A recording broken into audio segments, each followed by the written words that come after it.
Assalamualaikum warahmatullahi wabarakatuh. Kembali lagi di sini dengan saya Ade Nuraini. Kali ini saya akan membawakan berita tentang COVID-19 atau virus corona.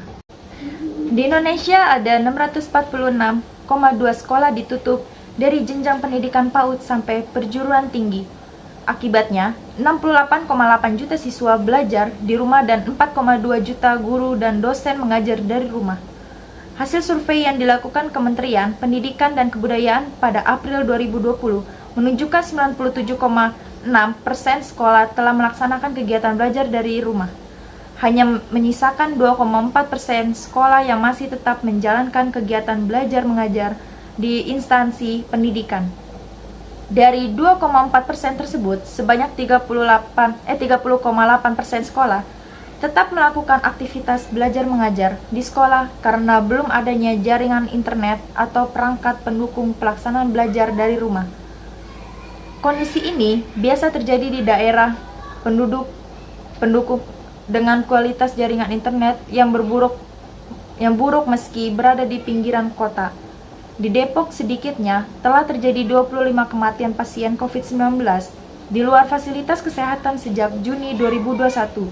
Berdasarkan data yang dihimpun oleh Koalisi Warga Lapor COVID-19 melalui laporan yang diterima dan dari pemberitaan media massa yang terverifikasi, jumlah hasilnya berpotensi lebih tinggi. Sebab seluruh kematian pasien COVID-19 di luar fasilitas kesehatan terpantau dan terlaporkan. Pemerintah Kota Depok mencatat 634 kasus baru COVID-19 pada Rabu kemarin. Selain itu, ada 769 pasien pulih dan ada 20 pasien COVID-19 meninggal dunia. Kasus aktif COVID-19 di Depok ini berkurang menjadi 13.194 pasien yang masih harus menjalani isolasi dan perawatan.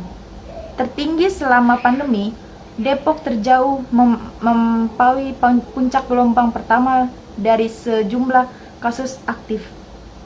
Puncak gelombang pertama terjadi pada 30 Januari 2021 dengan 5.111 orang pasien COVID-19 di Depok saat itu.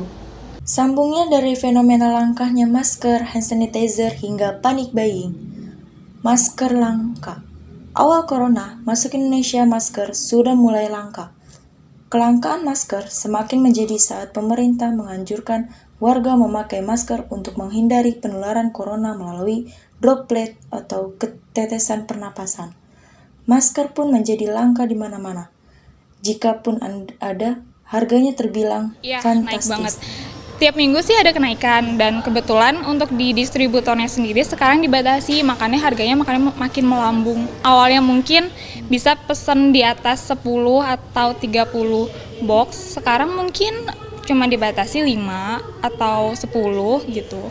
Karena kan distributornya juga ngebagi rata ke semua apotek gitu. Langkanya masker ini juga dipicu oleh banyaknya praktik penimbunan masker. Polisi juga telah menangkap sejumlah penimbun masker saat itu. Hand sanitizer juga ikut menjadi langka. Pasalnya, hand sanitizer dipakai untuk membunuh virus yang menempel di tangan. Struktur tubuh virus corona bisa dengan mudah hancur jika dibersihkan dengan hand sanitizer. Pertama kalinya COVID-19 dilaporkan masuk ke Indonesia pada 2 Maret 2020 di Depok, Jawa Barat. Kasus penularan pertama ini terungkap setelah pasien 1 melakukan kontak dekat warga negara Jepang yang ternyata positif COVID-19 saat diperiksa di Malaysia pada malam Valentine 14 Februari 2020. Selang 2 hari, pasien 1 merasa kurang enak badan dan mengeluh gejala yang mirip COVID-19. Gejala yang ia rasakan seperti batuk, sesak, dan demam dalam kurun waktu 10 hari. Awal corona masuk Indonesia juga dibarengi dengan fenomena panic buying atau berbelanja karena kepanikan. Sekian berita yang dapat saya sampaikan tentang COVID-19. Wabillahi taufiq wal hidayah. Wassalamualaikum warahmatullahi wabarakatuh.